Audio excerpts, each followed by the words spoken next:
آپ سن رہے ہیں کتاب کہانی۔ آج پھر ہم آپ کے لیے ایک دلچسپ سفر کا آغاز کر رہے ہیں۔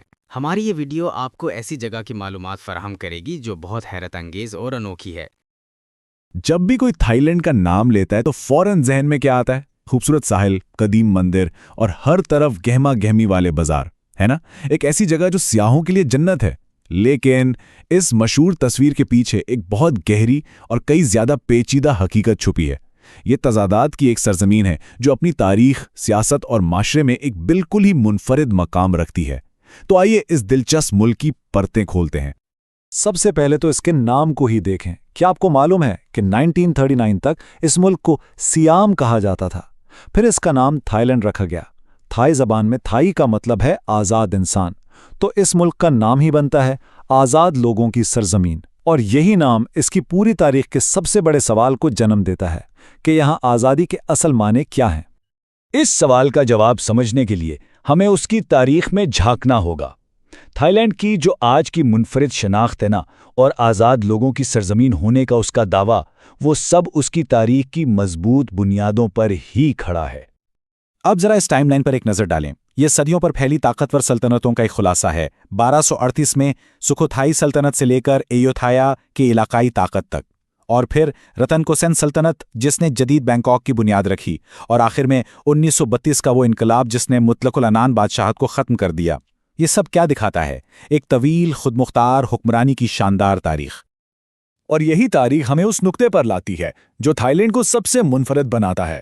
یہ جنوب مشرقی ایشیا کا واحد ملک ہے جسے کبھی کسی مغربی طاقت نے اپنی کالونی نہیں بنایا۔ اس کی ایک بڑی وجہ یہ تھی کہ اس نے برطانوی اور فرانسیسی سامراجی مفادات کے بیچ میں ایک بفر سٹیٹ، یعنی ایک غیر جانبدار علاقے کا کردار ادا کیا۔ لیکن تاریخی آزادی کی یہ داستان ہمیں جدید تھائی لینڈ کے سب سے بڑے تضاد کی طرف لے جاتی ہے، یعنی اس کے جمہوری ڈھانچے اور فوجی مداخلت کی تاریخ کے درمیان جو ایک مسلسل کشمکش چلتی رہتی ہے۔ تو اصل بات یہ ہے، سرکاری طور پر تھائی لینڈ ایک آئینی بادشاہت ہے جہاں ایک منتخب حکومت ہوتی ہے، لیکن حقیقت بالکل مختلف ہے۔ ملک نے بار بار فوجی بغاوتوں کا سامنا کیا ہے۔ یہاں سویلین جمہوریت اور طاقتور فوج کے درمیان اقتدار کی جنگ ہمیشہ سے ہی چل رہی ہے۔ اور اس سیاسی عدم استحکام کی گہرائی کا اندازہ صرف اس ایک عدد سے لگایا جا سکتا ہے۔ 1932 کے انقلاب کے بعد سے اب تک 20 آئین لکھے جا چکے ہیں۔ سوچیں، 20 بار ملک کے بنیادی قوانین کو بدلا گیا ہے۔ یہ سیاسی بے یقینی کی ایک بہت واضح علامت ہے۔ سیاسی میدان کی یہ کشمکش ملک کی معیشت پر بھی اثر انداز ہوتی ہے، جو خود اپنے تضادات کا شکار ہے۔ ایک طرف تو تھائی لینڈ ایک جدید اور تیزی سے بڑھتی ہوئی معیشت ہے، لیکن دوسری طرف یہ شدید عدم مساوات کی تصویر بھی پیش کرتی ہے۔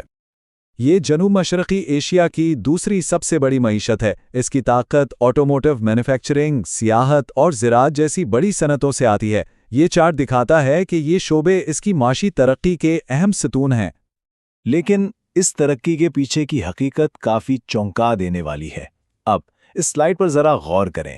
ملک کی دولت کا بہت بڑا حصہ ایک بہت چھوٹے طبقے کے پاس ہے۔ آبادی کے صرف 1% امیر ترین افراد ملک کے 58% ایسٹس کے مالک ہیں، جبکہ 10% امیر ترین لوگوں کے پاس 79% دولت ہے۔ یہ معاشی عدم مساوات عام شہریوں کی زندگیوں پر براہ راست اثر کرتی ہے۔ تھائی لینڈ میں گھریلو قرضوں کی شرح اس خطے میں سب سے زیادہ ہے، جو اس کی GDP کا تقریباً 89% ہے۔ یہ دکھاتا ہے کہ بہت سے لوگ شدید معاشی دباؤ کا شکار ہیں۔ تو معاشی ترقی اور گہری عدم مساوات کے انعداد و شمار سے پرے وہ کیا چیز ہے جو اس قوم کو جوڑے رکھتی ہے؟ یہ سوال ہمیں تھائی لینڈ کی ثقافتی بناوٹ کی طرف لے جاتا ہے، جہاں اتحاد اور تنوع کی ایک اور دلچسپ کہانی ہمارا انتظار کر رہی ہے۔ تھیرواڈا بدھ مت آبادی کی اکثریت یعنی تقریباً 94% کا مذہب ہے، اور یہ تھائی ثقافت اور شناخت کا ایک مرکزی اور سب کو جوڑنے والا عنصر ہے۔ لیکن اس متحدہ قومی شناخت کے نیچے مختلف نسلوں، زبانوں اور ثقافتوں کا ایک خوبصورت امتزاج ہے، جیسا کہ اس ٹیبل میں نظر آ رہا ہے۔ سینٹرل تھائی کے علاوہ یہاں لاؤ، کھون موانگ، خمیر اور مالے جیسی بڑی کمیونٹیز بھی آباد ہیں، جن کی اپنی الگ تاریخ اور پہچان ہے۔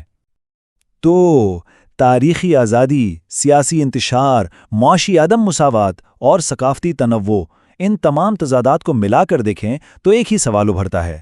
گہری روایات اور مسلسل تبدیلی کے اس ملک میں یعنی آج کے تھائی لینڈ میں آزاد ہونے کا اصل مطلب کیا ہے؟ ہماری یہ معلوماتی ویڈیو یہیں اختتام پذیر ہوتی ہے۔ ہم امید کرتے ہیں کہ آپ کو یہ سفر پسند آیا ہوگا۔ جو باتیں ہم نے آپ کو بتائی ہیں، اگر وہ آپ کے لیے نئی تھیں تو کومنٹس میں ضرور بتائیے۔